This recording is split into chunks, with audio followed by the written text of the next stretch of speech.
ടാൻസാനിയയിലെ സെറൻഗെട്ടി national പാർക്കിന്റെ കാട്ടുമലയിൽ വാർദ്ധക്യം ബാധിച്ച ഒരു സിംഹം തനിച്ചു ജീവിച്ചിരുന്നു. ഒരു കാലത്ത് ഈ സിംഹം ഒരു വലിയ കൂട്ടത്തിന്റെ ശക്തനായ നേതാവായിരുന്നു. അവന്റെ കനത്ത മുടിയും മുഖത്തെ വടുക്കളും ഉച്ചത്തിലുള്ള ആർപ്പുവിളിയും മറ്റു മൃഗങ്ങളെ ഭയപ്പെടുത്തിയിരുന്നു. പക്ഷേ പ്രകൃതിയുടെ നിയമം ആരെയും വെറുതെ വിടില്ല. വാർദ്ധക്യം അവന്റെ വാതിൽ മുട്ടി. കാലുകൾക്ക് പഴയ വേഗത നഷ്ടപ്പെട്ടു. നഖങ്ങൾ മൂർച്ച കുറഞ്ഞു. തന്റെ കുഞ്ഞുങ്ങളോടും പേർക്കുട്ടികളോടും ഒപ്പം ചെലവഴിച്ച സുവർണ ദിനങ്ങളോർത്ത് അവൻ തന്റെ കൂട്ടത്തെ വിട്ട് ഒറ്റയ്ക്ക് മലയിലേക്ക് നടന്നു. മലയിൽ ഒരു ചെറിയ ഗുഹ കണ്ടെത്തി അവൻ അവിടെ താമസമാക്കി. എല്ലാ രാവിലെയും പതിയെ ഗുഹയിൽ നിന്ന് പുറത്തേക്ക് നടന്ന് മലയിലൂടെ വീശുന്ന കാറ്റിന്റെ ശബ്ദം കേട്ടു. ചിലപ്പോൾ പഴയ ഓർമ്മകൾ മനസ്സിൽ വന്നു. ശത്രുക്കളെ ഓടിച്ച തന്റെ ശക്തമായ ആർപ്പുവിളികളുടെ ഓർമ്മകൾ. പക്ഷേ ആ ഓർമ്മകൾ ഇപ്പോൾ കാറ്റുപോലെ മൃദുവായി വളരെ ദൂരെ നിന്ന് വന്നതുപോലെ തോന്നി. ചെറിയ മൃഗങ്ങളെ വേട്ടയാടി അവൻ ജീവിതം മുന്നോട്ടു കൊണ്ടുപോയി. പഴയ മുറിവുകൾ ഇടയ്ക്ക് വേദനിച്ചു, അവനെ കൂടുതൽ മന്ദഗതിയിലാക്കി. എങ്കിലും പല്ലുകടിച്ച് ഒറ്റയ്ക്കുള്ള ജീവിതം തുടർന്നു. അവന്റെ കാൽപ്പാടുകൾ മണ്ണിൽ മങ്ങിയ ഓർമ്മകളായി അവശേഷിച്ചു. ആ യാത്ര എത്ര കഠിനമാണെന്ന് അവന് മാത്രമേ അറിയൂ. ഒരു ഉച്ചനേരം ആകാശം മേഘാവൃതമായിരുന്നു. മലമുകളിൽ ഒരു മാൻപേടയെ അവൻ കണ്ടു. ഇത് രാത്രിയാകുന്നതിന് മുമ്പ് ഒരു നല്ല ഭക്ഷണമാകും, അവൻ ചിന്തിച്ചു. തന്റെ ശേഷിക്കുന്ന ശക്തി മുഴുവൻ ഉപയോഗിച്ച് കുത്തനെയുള്ള മലയിലൂടെ മാൻപേടയെ പിന്തുടർന്നു. കാലുകൾ മന്ദഗതിയിലായിരുന്നെങ്കിലും വേട്ടയാടാനുള്ള തീവ്രത കുറഞ്ഞിരുന്നില്ല. മാൻപേട ഭയന്ന് ഒരു മലഞ്ചെരുവിലേക്ക് ഓട്ടി. സിംഹം പിന്നാലെ ഓട്ടി. ശരീരത്തിലെ ഓരോ പേശിയും പിരിമുറുക്കത്തിൽ വിറച്ചു. പെട്ടെന്ന് ഒരു അയഞ്ഞ കല്ലിൽ കാൽ വഴുതി മലയിൽ നിന്ന് താഴേക്ക് വീണു. ഒരു ഹ്രസ്വമായ ആർപ്പുവിളിയോടെ നഖങ്ങൾ കല്ലിൽ കൊളുത്താൻ ശ്രമിച്ചു. താഴെ ശക്തമായ കാറ്റ് അവനെ കൂടുതൽ ഇളക്കി. മാൻപേട അപ്രത്യക്ഷമായി. സിംഹം മലഞ്ചെരുവിൽ ഒറ്റപ്പെട്ടു.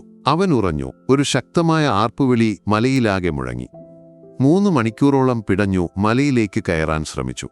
ആദ്യം ശക്തമായിരുന്ന ആർപ്പുവിളി പതിയെ ഒരു നേർത്ത ഞരക്കമായി മാറി. നഖങ്ങൾ മലയിൽ നീളൻ വരകൾ വരച്ചു. ക്ഷീണം അവനെ കീഴടക്കി.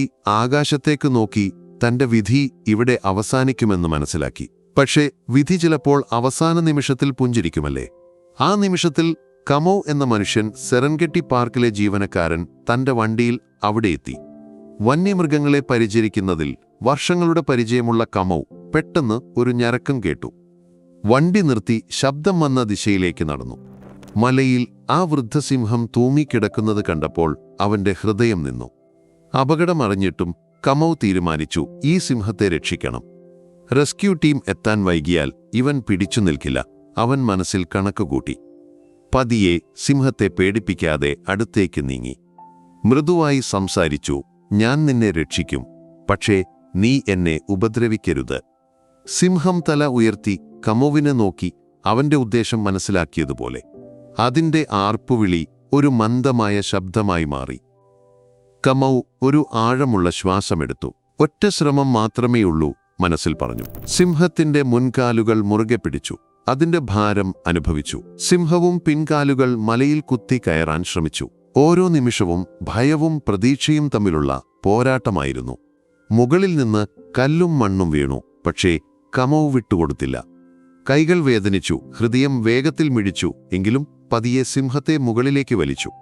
ഒടുവിൽ സിംഹം മലയിൽ നിന്ന് മോചിതനായി നിലത്ത് കിടന്ന് കിതച്ചു. കമോയും തളർന്ന് ഒരു വശത്തിരുന്നു. രണ്ടുപേരും ഒരു നിമിഷം മിണ്ടാതെ ക്ഷീണത്തോടെ പരസ്പരം നോക്കി. കുറച്ചു കഴിഞ്ഞ് സിംഹം പതിയെ എഴുന്നേറ്റു. കനത്ത തല കുലുക്കി കമോവിനെ നോക്കി. മങ്ങിയ കണ്ണുകളിൽ വാക്കുകളാൽ പറയാനാവാത്ത നന്ദി തിളങ്ങി. കമോ വിയർപ്പിൽ കുളിച്ച് ഒരു പുഞ്ചിരിയോടെ നിന്നു. താൻ ഒരു അസാധാരണ കാര്യം ചെയ്തിരിക്കുന്നു എന്നവൻ അറിഞ്ഞു. പെട്ടെന്ന് സിംഹം അവനടുത്തേക്ക് നീങ്ങി. കമോ ഒന്ന് ഞെട്ടി. പക്ഷെ സിംഹത്തിന് ആക്രമിക്കാൻ ഉദ്ദേശമില്ലായിരുന്നു. പകരം തല താഴ്ത്തി നന്ദി പറയുന്നതുപോലെ. കമോ പതിയെ സിംഹത്തിന്റെ പുറത്ത് തട്ടി. മനുഷ്യനും മൃഗവും തമ്മിലുള്ള അപൂർവമായ ഒരു നിമിഷം. കമോ വിട പറയാൻ കൈ ഉയർത്തി. സിംഹം ഒരു മന്ദമായ ആർപ്പുവിളിയോടെ മറുപടി നൽകി. ആ നിമിഷം മേഘങ്ങൾ വഴിമാറി സൂര്യപ്രകാശം താഴേക്ക് വീണു. കമോ വണ്ടിയിലേക്ക് നടന്നു. ഇടയ്ക്ക് തിരിഞ്ഞ് സിംഹം ഓക്കെയാണോ എന്ന് നോക്കി. സിംഹം വേദനയോടെ പതിയെ അവനെ അനുഗമിച്ചു, ഒരു സുഹൃത്തിനെ യാത്രയാക്കുന്നതുപോലെ. കമോ വണ്ടിയിൽ കയറി വാതിലടച്ചു. പക്ഷേ കണ്ണുകൾ സിംഹത്തിൽ നിന്ന് മാറിയില്ല. ആ സിംഹത്തിന്റെ യൗവനകാലം കമോവിന്റെ മനസ്സിൽ തെളിഞ്ഞു. അവൻ അഭിമാനിയായ നേതാവായിരുന്ന കാലം. സമയം ക്രൂരമാണ് അവന്റെ ശക്തി കവർന്നെങ്കിലും ഹൃദയത്തിലെ അഭിമാനം നഷ്ടപ്പെട്ടിരുന്നില്ല. കമോ വണ്ടി സ്റ്റാർട്ട് ചെയ്തു. പാർക്കിന്റെ മാനേജ്മെന്റ് സെന്ററിലേക്ക് പോയി. സിംഹവും പതിയെ തിരിഞ്ഞ് കാടിന്റെ ആഴങ്ങളിലേക്ക് നടന്നു. ഈ കണ്ടുമുട്ടൽ മനുഷ്യനും വന്യമൃഗവും പരസ്പരം തുണച്ച ഒരു അത്ഭുതമായിരുന്നു. സൂര്യപ്രകാശം മേഘങ്ങളിലൂടെ താഴേക്ക് വീണു. രണ്ട് ജീവനുകൾക്കും ഒരു അനുഗ്രഹം പോലെ. കമോവിന് ഈ കഥ എന്നും മനസ്സിൽ നിൽക്കും. ആ വൃദ്ധസിംഹവും രക്ഷിക്കപ്പെട്ട ഈ ഓർമ്മയുമായി ജീവിതം തുടർന്നു. സെറൻഗെട്ടിയിലെ മലനിരകൾ ഈ കരുണയുടെ സാക്ഷിയായി നിന്നു. കാടിന്റെ നടുവിൽ ആ വൃദ്ധസിംഹത്തിന്റെ മന്ദമായ ആർപ്പുവിളി ജീവിതത്തിന് നന്ദി പറയുന്ന ഒരു പാട്ടുപോലെ മുഴങ്ങി.